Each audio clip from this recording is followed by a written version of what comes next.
Hello, everybody.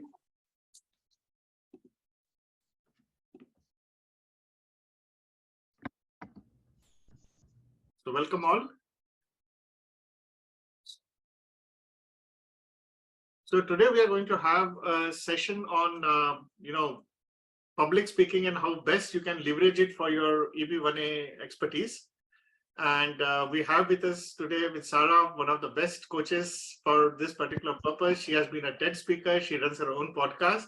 And there is so much to learn, actually. Thank you very much, Sarah, for accepting our invitation today. Thank you, Ranjeet, and thank you everyone for having me here. I'm so happy. I'm excited about it.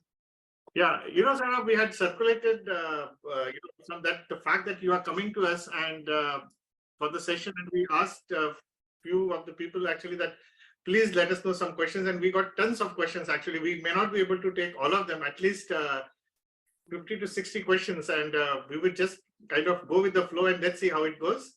And I know you have very exciting videos to show us. You have an exciting, responses, and I think a lot to learn for all of us today here. Thank you very much once again. Thank you. Great. So, Sarah, let's start with one very basic question that, we at the Next League conduct a program that helps people to become the best version of themselves and kind of transformation process that elevates a person to help them to apply for EB1A green card, which is reserved for very talented individuals. Now, how do you see, a public speaking as a, not necessarily as a profession, but as an art or as a subject, contribute to achieving or applying for EB1A green card by itself? Thank you. That's a great question. So as I understand it, an EB1A green card is for those with extraordinary ability, right? And I suppose you can have extraordinary ability and not tell anyone about it, not tell the world, right? But having a stage, a venue, whether that's a virtual venue or actual in-person face-to-face presentation, you can share your ideas with the world, right? So it seems, that it makes a lot of sense. These things go hand in hand. If you have something to share with the world, if you have a contribution in your field, whether it's big or small, putting it into something, such as a TED Talk. It doesn't have to be a TED Talk, of course, but putting it into a well-formed talk, a well-structured talk with some good storytelling, some engaging moments with the audience, people will remember your ideas. They're more likely to remember your ideas. And just going back to the EB1A principle or the guidelines, having something in a showcase, having that work that you've contributed to your field in a showcase for a more general audience is going to help you on that journey to get your green card. Absolutely. No, there is a specific criteria called showcase which is normally reserved for artists and other professionals, but very rarely people from sciences, arts, engineering have been using it. But yes, definitely we have had interaction with a couple of legal experts in this particular field, and they did mention that this can be used. Now the whole challenge is how do we use it very effectively? That's the whole idea. And that's what we are going to learn today, actually, here. So, Sarah, I think when we talk of public speaking engagements, there are various kinds and various forms. We talk about, podcast. We speak about, doing at a stage or somebody else's forum. It could be in form of an interview. Now, let's start with a very basic thing, for the benefit of all of us. What is a podcast? Today we are interviewing, there is an audience here. We'll pick up some questions from the audience. Is it an interview format? What is essentially a podcast? It could be audio, it could be video. So that's a great, good question. Yeah, please help us understand that. Well, I'll try to start at the basic foundational level. Although I'm sure most of you know what a podcast is or have listened to podcasts, but basically it's just it's a talk program, like a radio talk program, but it is on demand, right? So we get our podcasts, we get these talk programs in streaming services. So, whenever it's convenient for the listener, right? So that's how it's different from radio talk show. But a podcast can be so many different things. It doesn't have to be an interview format. I'm sure a lot of you are familiar with the host and they have a different guest every week. Some podcasts are just someone speaking and sharing their wisdom because they might be an expert, like an attorney in a certain field, and they want to share their wisdom, and that's sometimes how they get their clients. A podcast can also be fiction. You know, if you are a fiction writer, you can release each chapter week by week. So a podcast can be a lot of different things. A podcast for your journey on the EB1A green card, trying to obtain a green card, is a great way to establish a platform. Now, if you've ever written a book, or if you wanted to write a book, you might have heard this term platform, where you're building an audience, right? And so I think many of us know that that's kind of the way things are going these days, in terms of you build an audience as a creative person, and then you write your book, and then you have a book, then you find your publisher. So as far as having a venue to speak on, a podcast is a great way. You establish it yourself, you kind of have control over it, and then whatever your field is, whatever you're researching, perhaps you are on the cutting edge of something, perhaps you know something that others don't know. It's a really great way to help you stand apart from your peers, especially if you're doing extra research. Like, you might be just doing something at work, where you're learning, but then at home you're researching, or kind of like in your own time, you're researching even deeper and wider. And so sharing that in a podcast session, or even having guests on your show who are in your field, can be a great way to network, to meet people, but also a great way to showcase, just using the terminology, to showcase what it is you have, what makes you stand out, right? So it's a great way to make you stand out. That's a good question. Wonderful. So you are saying that participating in somebody else's podcast to showcase your expertise, as well as having an ability to create your own podcast in your expertise, could determine or establish you as an expert. Is it a good way to do that? Yeah, that's a great way to summarize. Yeah, that's a great way to summarize it. Wonderful. So I think that's a wonderful thing. So many of you, I think, who want to demonstrate your expertise, if you have something to showcase, if you have some, there are other elements of becoming or successfully applying for a green card.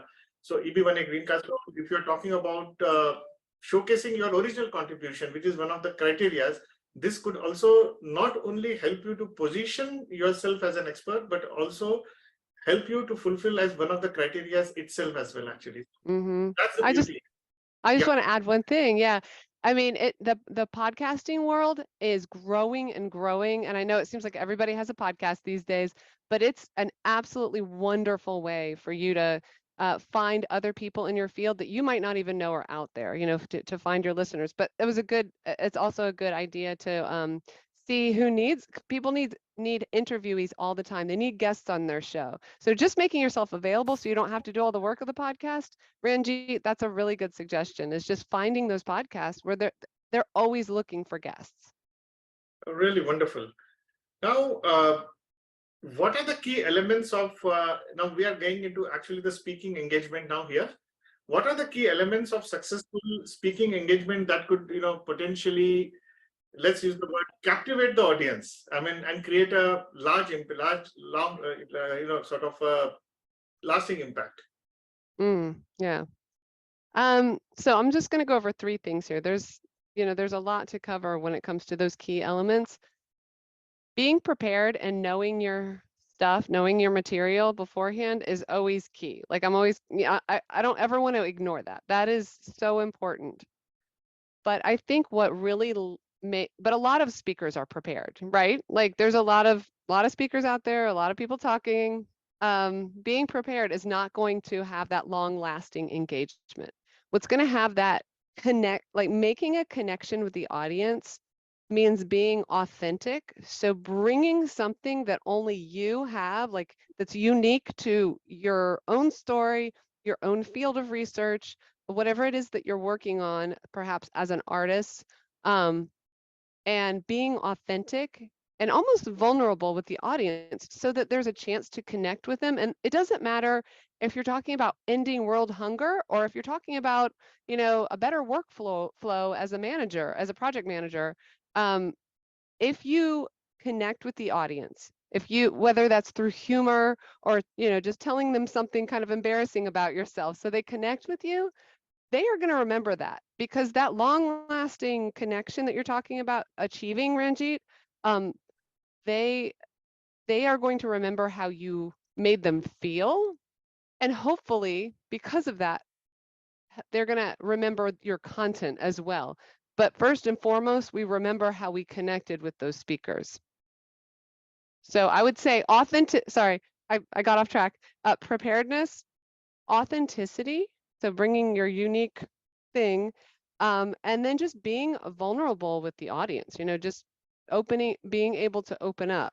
It doesn't matter how technical your topic is, but being able to open up and connect with your audience is hands down the most important element of public speaking, in my opinion. Wonderful. Now, here comes a very important point, actually, from my side. Now, you mentioned that, connection and vulnerability, these are the two aspects. But at the same time, guys will have to mute. Okay. So, here in this particular case, when we talk of vulnerability and connection, we are also trying to establish our authority. Now, is there a balance that one has to maintain? Because if I have to establish myself, should I be looking upon myself or coming from a position of authority while I'm talking and communicating something vis-a-vis trying to be vulnerable and yet connecting? Now, isn't there a kind of a paradox between the two?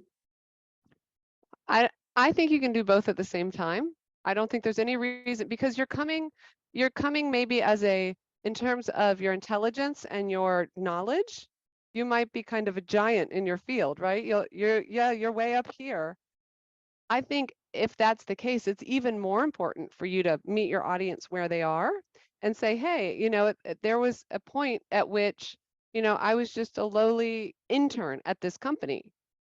Maybe even just something like that. But now here I am, and that way, we can see how you've worked your way up and respect you for your hard work, but at the same time, connect with you like, oh, okay, they weren't always in this position. They didn't always have all this knowledge. So to me, it's, I don't think it's a paradox at all. I don't think these are conflicting things, but that's a good point. Yeah.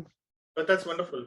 Now, I think I have another question here is, what role does tone, accent, and flow play in delivering an engaging and effective address or a speech, whatever we call it? Yeah, there's an opportunity at the beginning of any talk where, it's the first 10 to 30 seconds. And this is the case if you've ever been a teacher, the same thing. You establish decorum in your classroom, establishing the tone of your talk. So if you're going to have a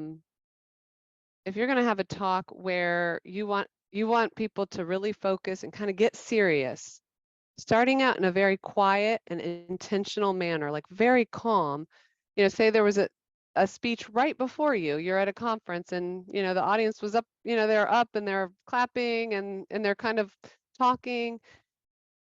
If you lower your voice a little bit and they have to kind of lean in, you set the tone, right? So you want to set the tone. You want to have that power, control over the audience, over the situation. And that will change just those first 10 to 30 seconds. If you can be very intentional about that, it's going to really work in your favor.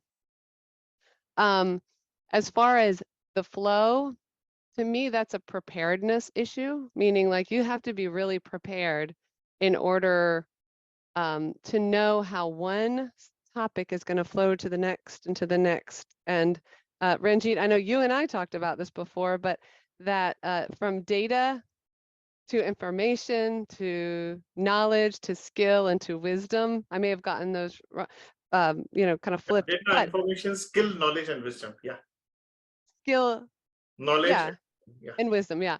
But having that flow, from one to the next and knowing where you're going, it's invisible to the audience, right?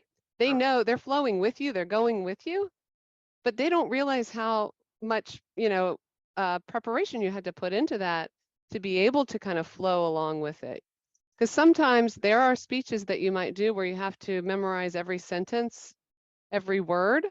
And then there are different kinds of speeches where it's conversational, but you want to hit this point, this point, this point, and this point. You're not going to be able to flow from one to the next unless you've created transitions in there that you can follow. So that's what I would suggest for the flow. But establishing tone at the beginning and being prepared so you can flow from beginning, middle to end will make you so much more confident in your talk. Absolutely. I guess you have sent a video for this particular purpose on by one monk actually. So Yeah. do you want me to play that for an example? Yes, and this, if you'll just keep in mind that, I want to touch on some of the things he does based on the question you just asked, but then also I have some things to add. He does so many great things in this talk. So Okay. yes. So guys, I'm playing a video which is actually for 10 minutes, and we will try to fast track it for the paucity of time. And in case you are interested, it's a beautiful video and you will see it for yourself. So let's begin this. It's on how to focus your mind. Is actually how do we focus our minds? This focus of the mind is actually very important for success in the world and in spiritual life also. Swami Vivekananda said, the difference between an ordinary person and a great person lies in the degree of concentration. And he himself had extraordinary powers of concentration. So focus of the mind is necessary for anything and everything in life. Now, the yogic approach, the Raja Yoga or Patanjali Yoga approach, that is the science of concentration par excellence. In fact, in modern positive psychology, they have studied this, focus of mind and concentration. One psychologist said that the quality of your life depends on how much you can concentrate and what you concentrate on. Not just how much you can concentrate, what you concentrate on. Actually, this lady who wrote the book Rapt, R-A-P-T, Rapt, she's talking about a cancer patient who suffered a lot and decided that she would not keep her mind on suffering anymore because it's inevitable that suffering is going to come. Rather, she's going to devote her mind to her art or writing, I think. And as she learned to do that, she found the quality of her life became better. In fact, subjectively, she was happier than before cancer. So she says that what you think about. So am I thinking about my writing and art, or am I thinking about the pain and the cancer and the co-payments and so on? What am I thinking of? Where do I put my mind? And how much of the mind I can put on that? Milton said in Paradise Lost, the mind in its own place can make a heaven of hell and a hell of heaven. So it has been studied. A classic book in this regard is Mihai Csikszentmihalyi's Flow. You're aware of that book? Yeah. So he has studied this phenomenon of attention and its link with the quality of life. And in fact, he mentions Patanjali Yoga there. He says, the best methodology that I have seen for attainment of flow is in this ancient technique of Patanjali Yoga. Yeah.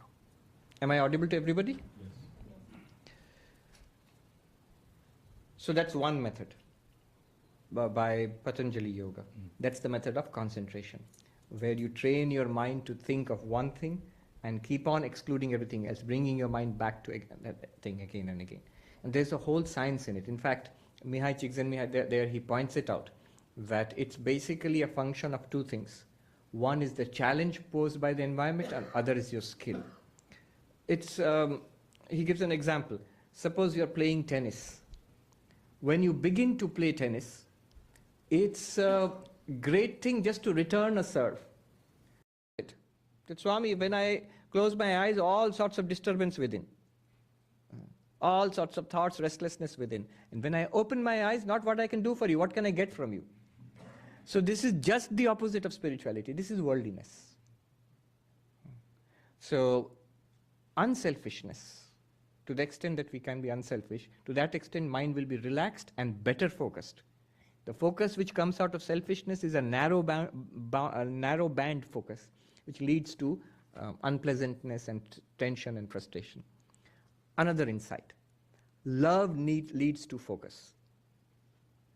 So what I love, my mind automatically is drawn to that and easily focused without all sorts of techniques. You don't have to do this breathing technique, this thing and that thing. It automatically leads to focus there. So for example,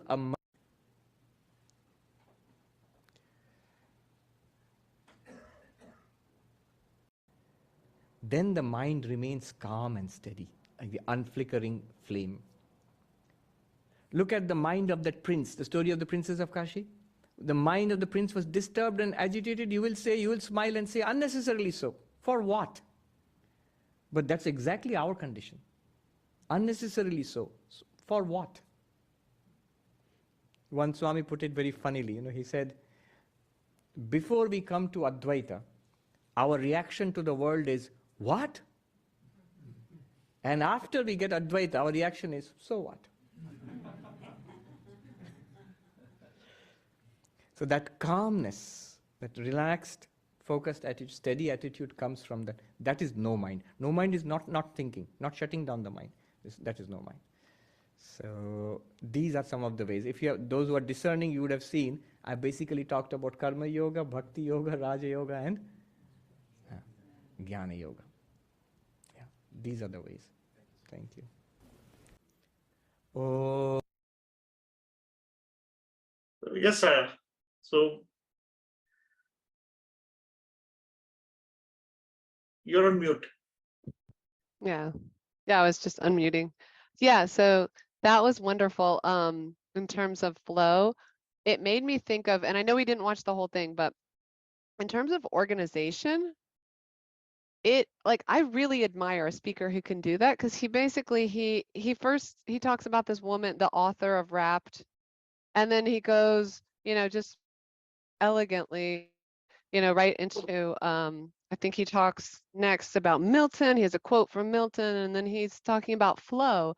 And then he stays there for a little bit. He's talking about the book Flow, and he gives, a quote from there, and then an example, and then he talks about the yoga and this. So it makes me think of like a really well organized desktop on a computer. Like you open the folder and then you see, it flows from one thing to the next thing to the next thing. So he does a really good job of flow there.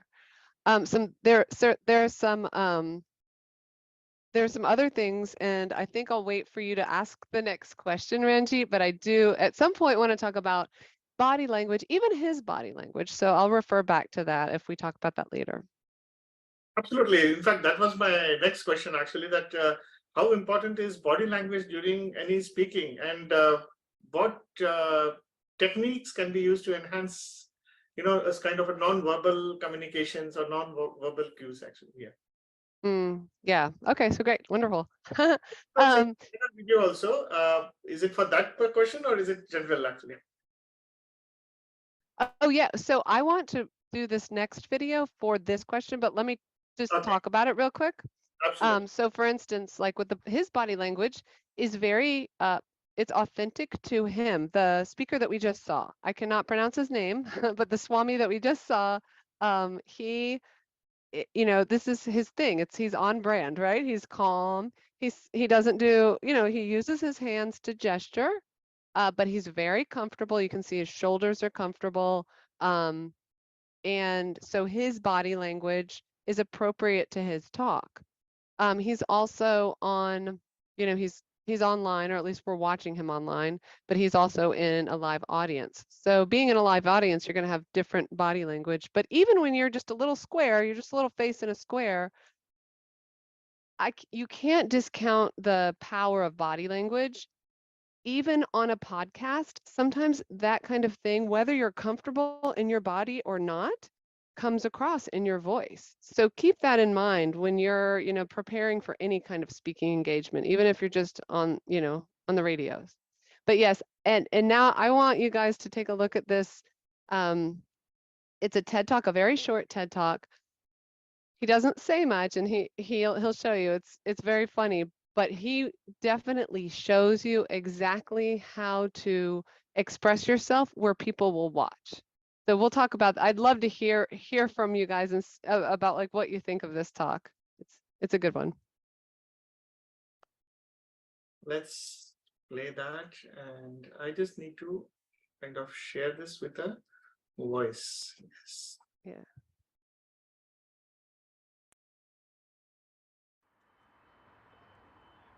So this is a 5-minute. We'll play entire one. Ranjeet, can you expand the screen? Thank you.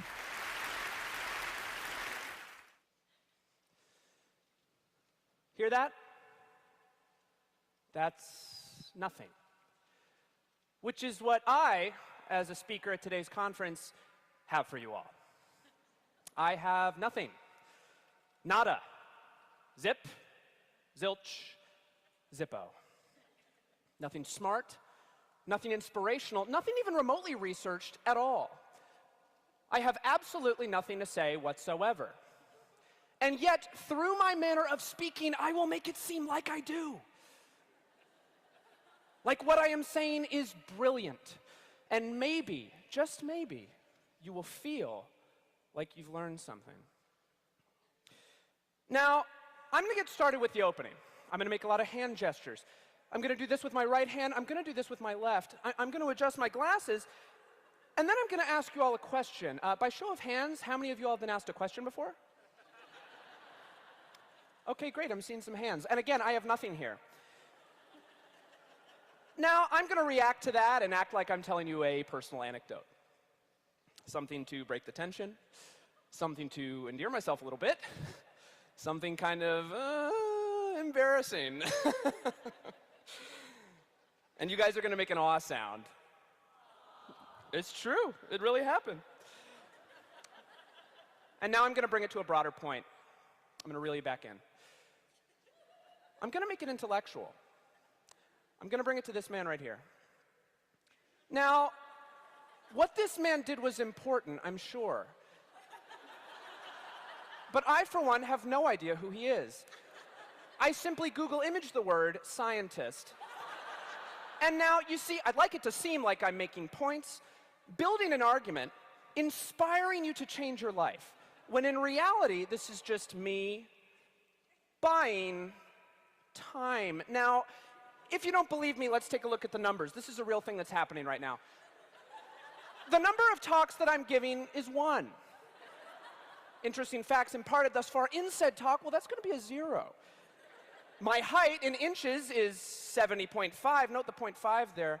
2 times 6 equals 12. And then interestingly enough, 6 times 2 also equals 12. That's math. 352 is a 3-digit number. 1, 2, 3, 4, 5. And then almost immediately following that, we get 6, 7, 8, 9, 10.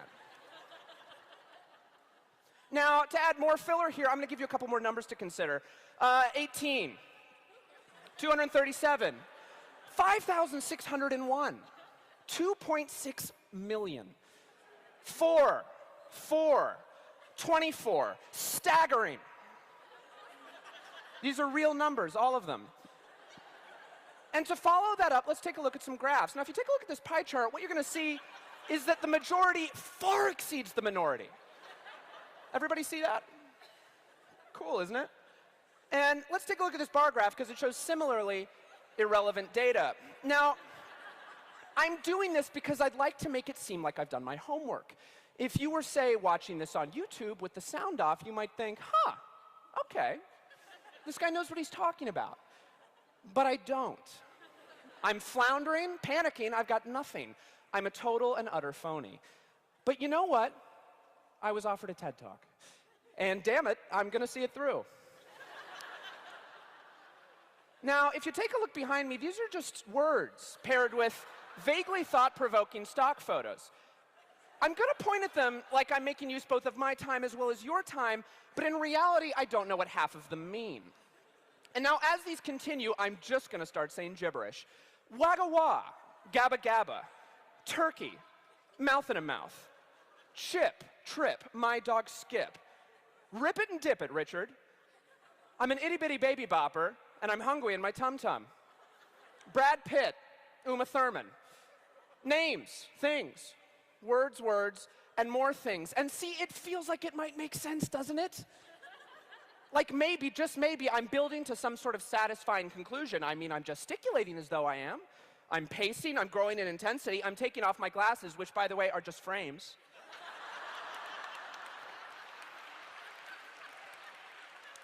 I wore them to look smart, even though my vision is perfect. And now I'm going to slow things down a little bit. I'm going to change the tone. I'm going to make it seem like I'm building to a moment. And what if I was? Amazing, isn't it? What can you do? Life's a roller coaster. You know, if there's one thing you take away from my talk, I'd like you to think about what you heard at the beginning, and I'd like you to think about what you hear now. Because it was nothing, and it's still nothing. Think about that. Or don't, that's fine. And now I'm going to stop talking. Thank you. You know, Sarah, thank you very much for showing this to us. The most interesting part here is that what I'm seeing is that the tone of the previous speaker and this speaker is absolutely the same. You can map them together, actually. That's interesting. Oh my gosh, yeah. I was just watching this and I was seeing both of them were absolutely the same. That's so funny. Looks so Yeah, it occurs to me that this guy has seen way too many TED Talks.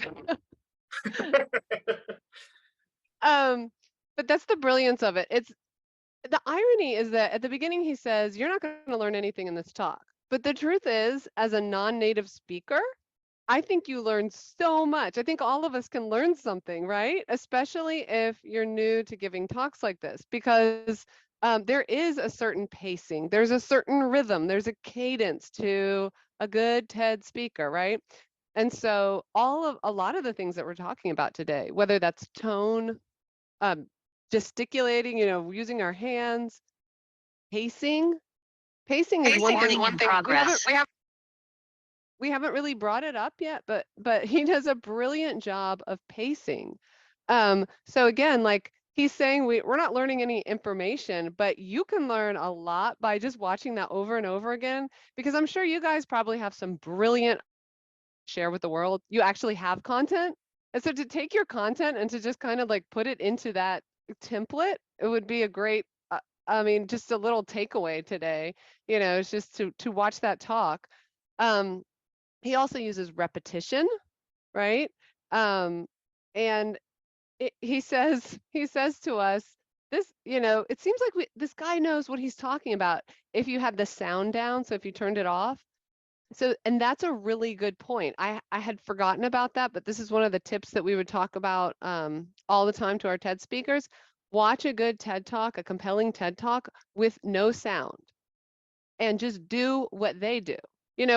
Obviously find somebody that connects with you and connects with your type of, kind of like your identity, and see that what are the things that they do, and how do they kind of move? How are they open? What's their posture?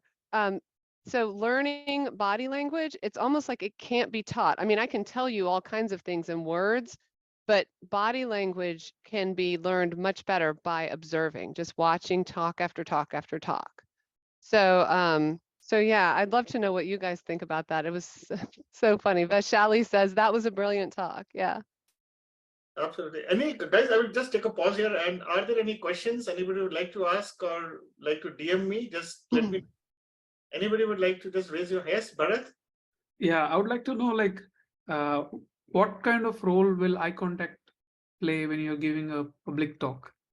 Like, should we maintain eye contact with one particular row in the audience, or should we have to like just gaze around when you're talking about certain things? I know body language is one of the important part, but eye contact plays an important role as well, right? So, Oh yeah. Yeah.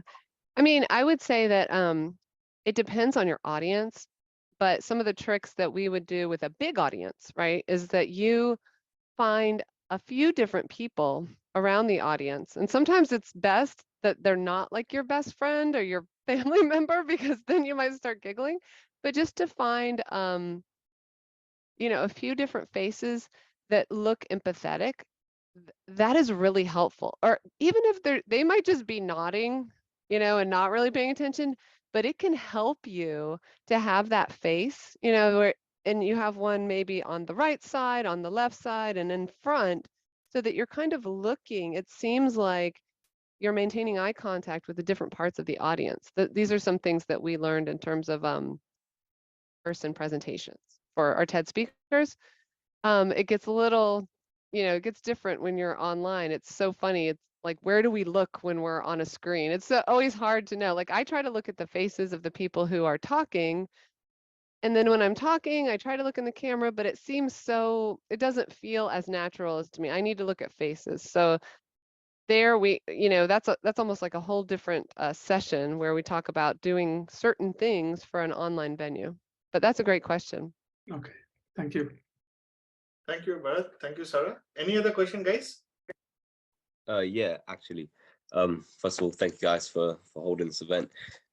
So I've spoke before on a couple of stages, and I was wondering how, if an audience, I guess, doesn't really respond to, I guess, like any jokes, probably wasn't funny, but so like any jokes that you throw out there, or try and like in any way interact with them, or maybe there's one person that's just not really like getting involved, what would be the best way to either physically or verbally get them involved? Like, for example, like making everyone stand up, or like some form of interaction. What would you say is the best way to, I'd say, an audience of around 50 to 100?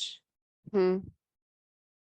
So I think the best way, if you're not comfortable, if you're not absolutely confident that your joke is going to land, if you want to, because connecting with humor is great. That is, if that's a talent of yours, great.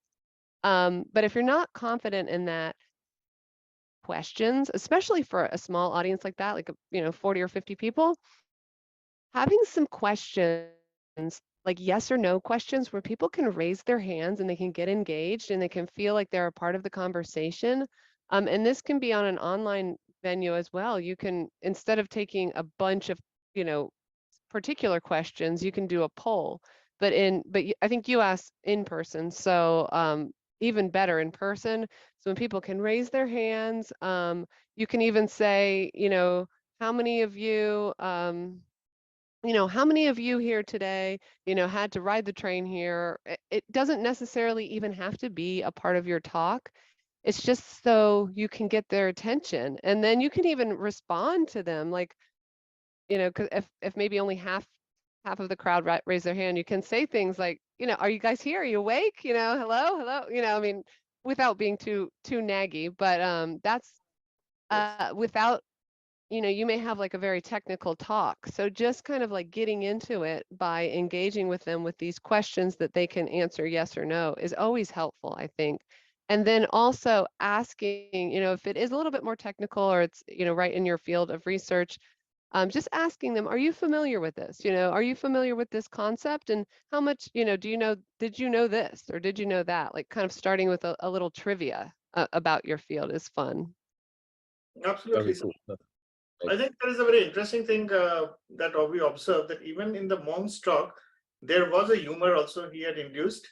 Mm-hmm. When he said that, when we close our eyes, we wonder, and when I think something like, so what and what, actually, when he said, Yeah. the way he said that, there was humor. And also he did ask, and while everything was going fine, just to connect with people once again, to ensure that people are awake, there was a question, can you hear me? I mean, am I audible? So I think even at his own way, in his own imitable style, he has done it, actually. Yeah. So that's what I said, that the first part, both the things, what you're saying, every element of a good podcast, of a good public address is being covered by both of these guys actually. Yeah, and I think you can't discount pacing. Pacing is, and he was great at that as well.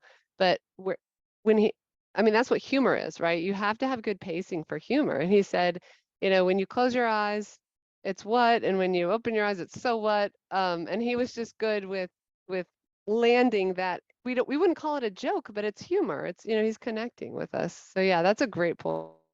Absolutely. And before we ask Ruby question, I have one point actually in terms of, we just mentioned that for online, of course, we are going to do a lot more sessions on that. But one of the basic limitations, like we are having interactions today right now, is we are all seated, frozen in front of our cameras. Only thing we can move is our faces and maybe hand movement a little bit here. Now, how do we effectively, would you suggest as a professional trainer or a coach, that we create an environment around us where we can stand, we can kind of interact with people, or make ourselves at home more comfortable with the audience essentially? So how would you say about that, if I'm addressing to an audience, or even during one-on-one meetings with people? Yeah. I mean, that brings up all sorts of different technical issues just because this is the way people are set up. They're set up at their desks. But I think it's a great, I think it's something that we should play with, because you can certainly set yourself up in your desk, in your office with a standing desk, or with a lavalier mic, right on your shirt, so you can walk around and move around as long as it's not distracting to the audience. But you can kind of like lean on your desk if you're standing up, and you can really convey a lot more energy that way. In fact, in our sessions, one thing I haven't told you, Ranjeet, yet, but I like to do improv games. I don't know if any of you are familiar with improv, but that's some of my background is in improvisational theater. And we do get up. So I'm hoping that in these sessions that we have, we will be able to kind of prepare for it beforehand so that we can all stand up and get comfortable in our space, right? Like be able to like stretch out a little bit more because we're all compressed into these little boxes.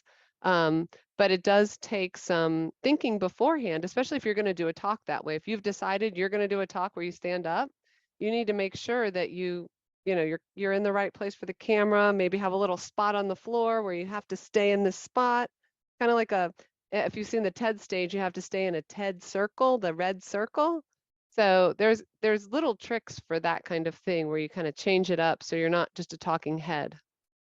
Yeah, sure. Before we move to our next question, I will ask Ruby to ask question. Yeah, thanks. Actually, I have experience in public speaking, but how can we get invited to give TED Talks? That's a great question. Any local TED Talk. So if you see a TED Talk online, which a lot of the really big ones online that get really popular are TEDx. The X stands for local, and I'm sure you've heard of these. You may have one in your own town. But these are typically open to any applicant. So what you can do, like for instance, I live in Jacksonville, Florida. So we have TEDx Jacksonville. They're going to open their applications here coming up in May, and they're going to be due by the end of July. And then they pick their speakers for November. Now, every TEDx event has a different application process. They have different deadlines. But if you look up, just Google your own city, maybe you live on Toronto, TEDx Los Angeles, and most cities have multiple TED conferences. That's a great way to get started. Some of these TED audiences, these TEDx audiences are huge. So I would do some research to see which ones are bigger, which ones are well recorded. Like if you see a really good recording, I know that TEDx Jacksonville does an amazing job with curating their talks, but that's a good way to get started. In your field, there's speaking engagements that you can, like corporate speaking engagements, nonprofits a lot of times. So, say you work in technology, or say you work, but you have a certain, you kind of have a certain passion for helping kids, right? Helping kids who are suffering from poverty. And so maybe you have a nonprofit group in your town and they put on conferences, they put on events, and just getting started there is a good way. But TEDx is a good way to go. Absolutely. And if you think you're an established speaker and if you have something, I just have something to share with you for a moment, and you can try this out. It is simply here, speaking at TED, FAQ speaking. There's a speaker nomination form. You can nominate somebody, get yourself nominated by your company or something. You can try this. This is TED.com. So yeah. So you have all opportunities available to you. So it is not that you can grow organically, but yes, I mean, many people do ask us that, okay, how do I make a TED talk? But yes, before you do that, I'm sure that you need to be at least making 100 talks. And this doing a TEDx event at least gives you a leverage, at least it showcases. I mean, while there could be 10-20% of the TED speakers who would not have given TED talks, but they would have given other similar talks, which would be similar to TED, or they would be nominated by somebody. You need to be really good at it. So I think that answers your question, Ruby, and for the benefit of everybody who wants to kind of approach TED. So Vaishali, you are next. Thanks, Ranjit. Hi, Sarah. Thank you for this, very exciting things, and your tips are very valuable. I'll come quickly to the point. So typically when you have audience, you're speaking to someone, that's one kind of talks, but there are some talks where you have to record something. You are just the speaker and there's nothing in front of you. Either you send that to someone or something. It gets so difficult. Like recently someone asked me to record my introduction, and that's the first time in my life when I took 15 takes. Because every time I spoke, I found that I stopped, or I thought if I have to read, then I have to look somewhere, which may not be okay. Although it was just about my self-introduction, I found it really difficult, which is not the case. I can speak, I mean, in public, that's not a problem. Yeah. But when it comes to recording, it becomes, so is there any small 1 or 2 tips or guidelines there, which are takeaways? Thank you. Thank you for the question. That is such a good question because it's so hard sometimes. I forget it because I do so much podcasting, so I record myself by myself in my room like all the time. So it does get easier, but I do like the idea of having it, like if there's any way that you can kind of like call a friend or maybe even have a friend like on the phone, like say on FaceTime. So here's my phone. I'm gonna put it over here and I'm recording here and I know she's there, so I can kind of work off of her because you're right, not having people in the room is weird. So you probably speak really well when there's somebody who's nodding and saying it, but then when there's nobody there, it's very different. So that's one recommendation. The other thing that I find very helpful is writing it down, but not in paragraph format. So big bullet points, maybe even like a poster board where you know that so I'm holding this up, but like, I put like a big poster board or just a sheet of paper where I have my bullet points there, so that I know that I'm covering them. And so if you get caught up in the and if you have it right there to look at, then you can get to your next point. I've had some clients who actually line up stuffed animals, like from their kids and dolls and animals, and just having those faces. I know it sounds silly, but just having that little round faces looking at you can be helpful, and it can also make you smile. And smiling is, we haven't talked about that yet, but and you don't have to like, do a big grin, but just smiling with your eyes. People can tell if you're kind of, you have energy. Those 3 can help you when you do things like that. But definitely, you don't want to write everything down, but having the points in front of you, I know I need that a lot, is having my main points. I usually rarely look at them, but having them there makes me feel better. Yeah, that's nice. Especially those toys, I think I'm going to bring them from my son. Oh, good. I love it. Thank you so much. Thank you. There are other 2 things actually. First is, of course, because talking to a blank screen is very weird at times, actually, for many of us would do that. In fact, when we started doing that, in fact, I personally started doing this LinkedIn live events. Originally, LinkedIn does not allow you to do an event, actually. It's always a third-party platform. So, in fact, now this event, what we are having, I don't even do LinkedIn live event. It's just a LinkedIn is being used to propagate. And we give like Zoom link where you can come in, there is an interaction with people, so there are questions, that's why it becomes more productive. But if you, so there's one way to do it, but still if you have other challenges, if you feel, you can use a teleprompter also if you feel that will help you out. There are online teleprompters. You don't have to write down the whole script per se, but yes, it does have certain tips where at least it will keep your eyes glued to the screen. Let's put it. Yeah, Okay. that's a good point. Yeah. So I think with the teleprompter, sometimes not putting a script in, but putting the questions in. So that it can come up, what is your name?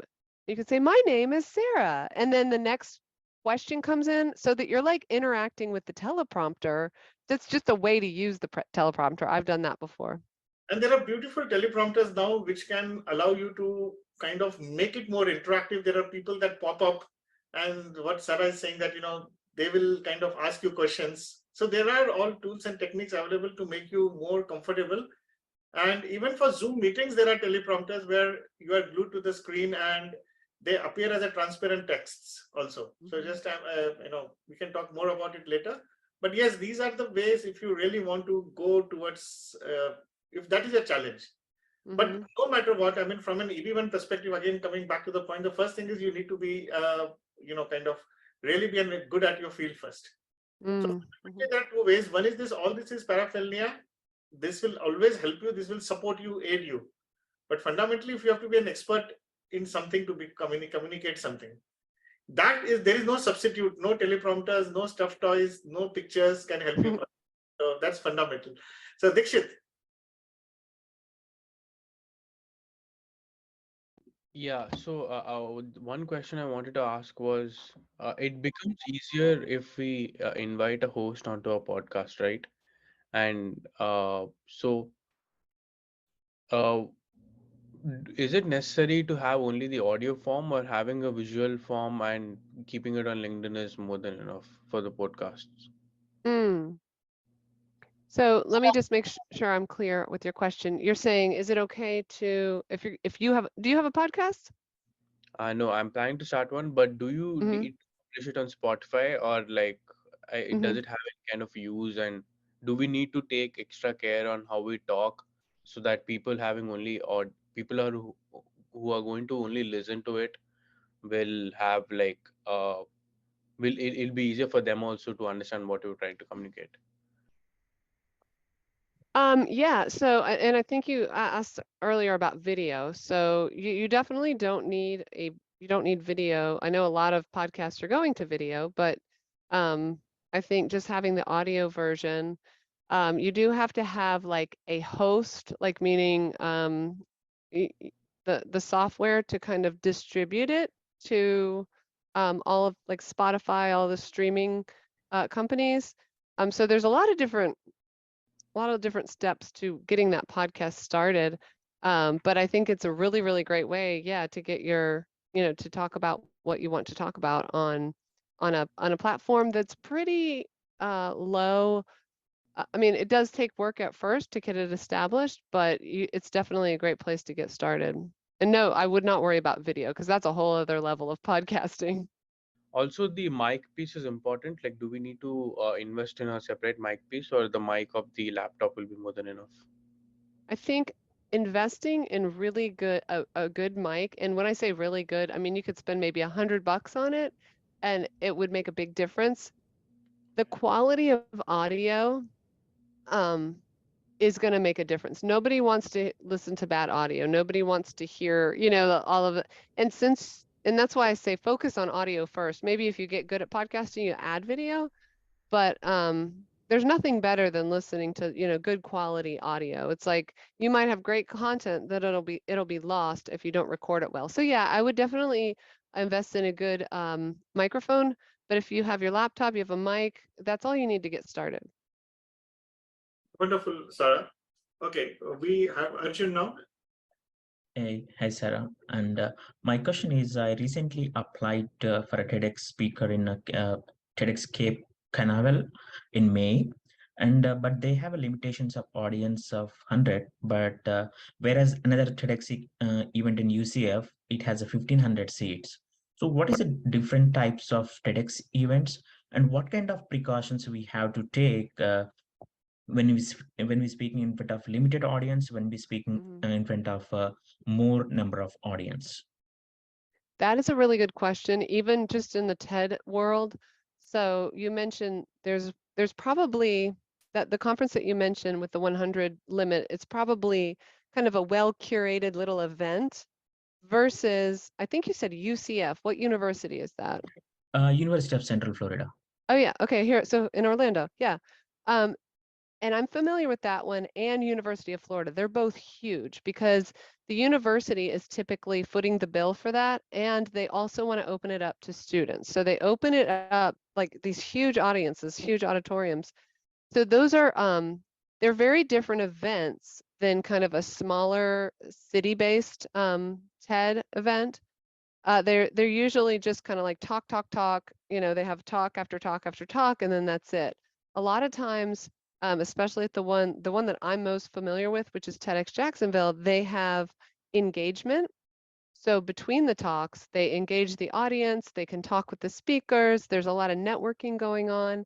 So I think doing your research when it comes to finding that TEDx event is very important because they can vary. Some have huge budgets and some have tiny little budgets. And it also depends on their theme. So sometimes they may have a very particular theme that would really fit your, your talk, your brand. So you want to look into that. But there's so many of them. It is, I do acknowledge that it's kind of a big task to do the research, but that's the difference between an academic one and a city one. So like a university or a college will have a bigger one because they open it to students. So it's going to be a different kind of audience. You'll have a lot of students in your audience. Wonderful, Sarah. Shah. Awesome. Thanks, Sarah and Ranjeet, for doing this. Great insights. I'll keep it quick. So luckily with my role, I get to do a lot of thought leadership, but that thought leadership is more focused on my company's product, right? So what I'm trying to ask here is, how can I use those sessions from a thought leadership perspective for my application? Like, is that the correct way to look at this, or should I be also tapping into like TEDx talks, doing local events? Like, just trying to understand, like, how can I use it for the application? Is that the right way to move forward? So yeah, I think when it comes, thanks for the question. That's a good one. When it comes to TED, it's a very generic, think of it, it's a generic stage. It's a generic venue for you to bring your unique ideas, right? So when it comes to preparing your material, I would encourage you to not try to be another TED speaker because the TED organization is always looking for something new. That's how they survive and thrive as a company. They are always looking for cutting edge ideas and a new story. So they are looking for your unique contribution to the world, right? So whatever you're doing at work, whatever you're doing, in your own personal research, that's going to be an asset to the TED organization, to the TED stage. Yes, it's nice to look at this, like that little 5-minute talk we did in terms of like getting your message across. That's great. But whatever you're preparing in your field, I think could be an asset to a TED stage. Makes sense. I think, Shah, I would like to give you, take your question at a very broader level. And you are talking about you are doing something for the company, and then if you are preparing yourself for EB1 and something, let's be mindful of one very important aspect that we always tell our coaching students actually here in the program also, that one of the most essential ingredients between your other kind of green cards and your EB1A is basically your other green cards are pertaining to you, your skills, your expertise, what you have. Right. Now, essentially, when we talk of EB1A, it's about it's not about you actually, it's about what problem you solve and what is the impact factor that you have created and what benefit people have by virtue of your expertise. That's the fundamental thing that you need to answer. And this is importance of public speaking or importance of speaking engagement. And one of the reasons why we are doing this session as a part of EB1A program, I mean, is not something just, okay, fine, there is another, let us understand some new skills, because this is an opportunity for you not only to fulfill a criteria in particular, because there exists a criteria called showcase, you can try to leverage that. Right. But also this becomes an opportunity for you to take your skill set, your expertise to the outer world and to communicate for them, communicate to people. Right. Now, if you look at TED Talks, you could be a software engineer, you could be an app developer, you could be a machine learning, you could be an artificial intelligence expert, you could be a finance specialist, yet you are doing this not from a technical perspective. Being technical is a knowledge and a skill. Right. Okay, but fundamentally, you have to reach out to other people for their benefit. It's not about you. EB1A is not about you. You have to understand. It's not about you trying to get it. It's about what you can do for others. So fundamentally, it becomes an opportunity. So look at from that perspective, and everything will flow naturally then according to you. So Chandra. Yeah. Thanks, Ranjit. Yeah, sure. Chandra. Yeah. Thanks, Ranjit and Shara. A very interesting session. I have a question on, as a new podcaster, right? How do I attract audience, and what are the avenues where I can get audiences for my podcast? Because I'm new to it, for example. Yeah. So you're a new podcaster. Do you mind sharing what your topic is? Definitely, it will be on cybersecurity, governance, risk, compliance. It's a boring topic. Okay. Yeah. So and I ask for the purpose of answering the question, because it's a great question, but it totally depends on the answer to that question is customized to every podcaster, because I think your audiences are in different places. Your audiences could be on LinkedIn, they could be in your network at work, or you're maybe like where you're cool, but then there's unlimited audiences out there that can be found through places like TikTok, right? Where you're using hashtags to find your audiences. You're just using hashtag cybersecurity. I know in terms of my podcast, I find like what happened at the beginning, it was like kind of like my local people, my friends, it kind of went from friends to friends of friends, and then they would pass it through social media. But then there are particular places online that, depending on, what you're doing. So I have a friend who's really into medicinal mushrooms, right? There's festivals out there. There's whole groups of people who are crazy about mushrooms, right? They're crazy about like medicinal herbs and things like that. So you just kind of have to find your people. There are conferences. So, just going back to public speaking, either attending a conference and sharing your podcast there, or applying to, speak on stage and say, at the end, well, and then I have this podcast. And it's when you have that audience in front of you who they want to learn everything they can about cybersecurity, you're going to get a new listener. So it's really, it's like a new way, like a new age way of word of mouth. It is word of mouth, but sometimes it can go very rapidly with social media if you're in the right networks. It is slow. It's a slow process though, because there's a lot of podcasts out there. Got you. Sure. Got it. Thank you. Yeah, good luck with your podcast. Chandra, okay, fundamentally you have to believe one thing in yourself, that out of 8 billion people in the entire world, actually, there at any point of time, considering your expertise, considering your skills, there will be at least a million people waiting to hear from you, learn from you something or the other. So you have to offer every individual, who have reached a certain basic level of competency in his career or his education or something, would have something to offer to the world. Now you have to have first conviction that you have something. And then it becomes much more easy, because I think if you come from a position of a doubt that, well, I am not sure whether people want to hear from me, it will always keep you hold back one way. It will be holding you back one way or the other. So if you have to go a little step back a bit to understand that there is something in the world that you have to give it to people, and it is you owe an obligation to people to reach out to them. It's not for you again. I'm a firm believer of something, whether it is you talk about EB1A green card, you talk about your expertise, something, it is not for you. You have an obligation to reach out to them. Now, especially when it comes to your green card also, I always like to say from a point of position of, you should leverage it in a manner that no matter what you do, you owe an obligation. You have, from your respective countries, you have come here on a work visas. Sitting here right now, there are a million people back in your homes who are kind of envying you, wanting to take your position. There might be, look back at yourself. If you are on H-1B visa, anybody here, I mean, look back at yourself when you were 10 years younger, actually. Look at your 10-year-old yourself, actually. Yeah. And look at today. So there would be at least somebody, I mean, you are a source of inspiration for them, and you still are. So if you come from that mindset, because that mindset is also equally important.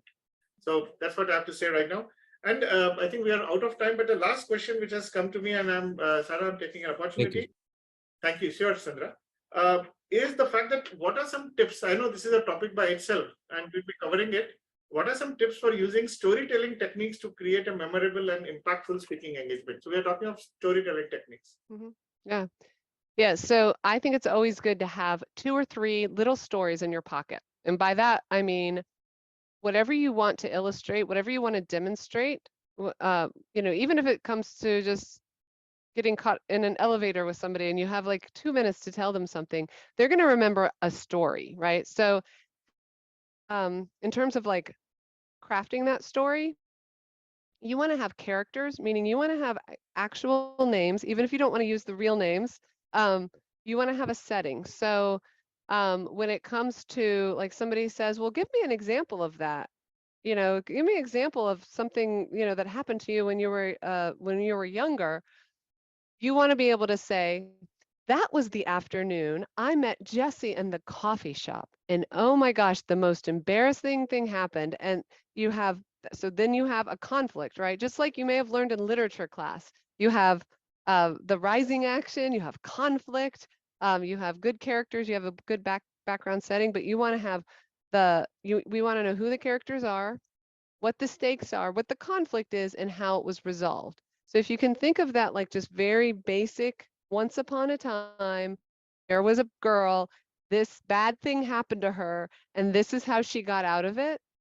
And you can use that template for a lot of different things, but having just a little story, a couple different stories that demonstrate what you want to get across, and just kind of practicing those over and over again is really helpful. But you're right about this being an entire session. Storytelling is a big thing, and it seems like these days everybody needs to be a better storyteller. Absolutely, that's wonderful. And even I think when we saw the monks podcast, that session, as well as the session, one of the very important ingredients is that even he in the beginning, I think, started a quote with Swami Vivekananda and then quote from some scriptures. Then you have to begin with something more than yourself. So even if you're talking about a technical part, let's say you're talking of machine learning and data intelligence, you can create a story about it in terms of solution. You can talk about some code on data engineering and data this thing. I'll start with contradictions. Yeah, and Ranjeet, I just wanted to address real quick, Letha, she had said earlier in the chat, I think she wanted to know about she wanted to know how brief the introduction was, and this speaks to what you're saying, and that is, don't try not to do too much of an introduction, because it's a lot more boring for me to say, hi, my name is Sarah, and this is my background, and this is I got my bachelor's here, my PhD there. Nobody wants to hear that. But if I start with a story, if I start with, an interesting fact or statistic, it's going to be a lot more interesting. So that's a really good point. So I just wanted to address her question because I don't think we got to it.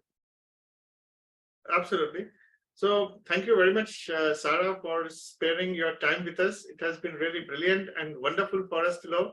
We are looking for your more sessions in our program, and we'll be in touch with you. And thank you very much, friends, for joining us today on a Saturday morning or afternoon. And have a wonderful day. Have a wonderful weekend for each one of you. Bye-bye. Thank you for having me. Have a great day.